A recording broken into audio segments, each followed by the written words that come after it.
ഇന്ന് രാത്രി ചപ്പാത്തിക്ക് എന്ത് കറി ഉണ്ടാക്കുമെന്ന് ആലോചിച്ചുകൊണ്ടിരുന്നപ്പോഴാണ് ഞാൻ മുന്നേ ഒരു റീലിൽ ഒരു റെസിപ്പി കണ്ടിട്ടുണ്ടായിരുന്നേ. സോയാബീൻ വെച്ചിട്ടുണ്ടാക്കുന്നതാണ്. അപ്പം അതുണ്ടാക്കി നോക്കാമെന്ന് വിചാരിച്ചു. അതെങ്ങനെയാണ് ഉണ്ടാക്കുന്നതെന്ന് കാണിച്ചു തരാമേ. അതിന് വേണ്ടിയിട്ട് ചീനച്ചട്ടി വെച്ചു കൊടുത്തിട്ടുണ്ട്. എന്നിട്ട് അതിലേക്ക് കുറച്ച് വെളിച്ചെണ്ണ ഒഴിച്ചു കൊടുത്തു. കടുകും വറ്റൽമുളകും ഇട്ട് പിന്നെ അതിലേക്ക് സവാളയും കറിവേപ്പിലയും വെളുത്തുള്ളി ചതച്ചതും കൂടി ഇട്ട് നന്നായിട്ട് വഴറ്റി കൊടുക്കാം. അപ്പോൾ സവാളയൊക്കെ നന്നായിട്ടൊന്ന് മൂത്ത് വരുന്ന സമയത്ത് പിന്നെ ഇതിലേക്ക് മസാല പൊടികൾ ചേർത്ത് കൊടുക്കാമേ. മഞ്ഞപ്പൊടി, മുളക് പൊടി, ഗരം മസാല, ചിക്കൻ മസാല, കുരുമുളകിന്റെ പൊടി. ഇതില് ചിക്കൻ മസാല വേണ്ടാത്തവർക്ക് അത് മാറ്റി വെക്കാം. എന്നിട്ട് ബാക്കിയുള്ള മസാലപ്പൊടികളൊക്കെ ചേർത്ത് നന്നായിട്ടൊന്ന് വഴറ്റി കൊടുക്കാമേ. എന്നിട്ട് മസാലപ്പൊടികളുടെയൊക്കെ പച്ച ടേസ്റ്റ് മാറുമ്പോൾ ഇതിലേക്ക് കുറച്ച് വെള്ളം കൂടി ചേർത്ത് മിക്സ് ചെയ്ത് കൊടുക്കാം. എന്നിട്ട് അപ്പുറത്തെ അടുപ്പിലേക്ക് ഞാൻ ഒരു പാത്രം വെച്ച് കൊടുത്തിട്ടുണ്ട്. അതിലേക്ക് കുറച്ച് വെളിച്ചെണ്ണ ഒഴിച്ചു കൊടുത്തു. എന്നിട്ട് അതിലേക്ക് 3 മുട്ട ഞാൻ പൊട്ടിച്ച് ഒഴിച്ചു കൊടുത്തിട്ടുണ്ട്. എന്നിട്ട് മുട്ട ഒന്ന് ചിക്കി ചിക്കി എടുക്കാം.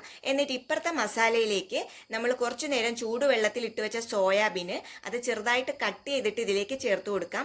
എന്നിട്ട് ആവശ്യത്തിനുള്ള ഉപ്പും നമ്മുടെ ചിക്കി വെച്ചിട്ടുള്ള മുട്ടയും ലാസ്റ്റ് കുറച്ച് മല്ലിയില അരിഞ്ഞതും കൂടി ഇട്ട് വരട്ടിയെടുത്താൽ നമ്മുടെ സോയാബീനും മുട്ടയും കൂട്ടിയിട്ടുള്ള കറി ഇവിടെ റെഡിയാവും. അപ്പം ചോറിൻ്റെ കൂടെയും ചപ്പാത്തിയുടെ കൂടെ ഒക്കെ കഴിക്കാം. അപ്പം ഇതുവരെ ഉണ്ടാക്കി നോക്കിയിട്ടില്ലാത്തവരുണ്ടെങ്കിൽ ഇതൊന്നും ഉണ്ടാക്കി നോക്കണേ.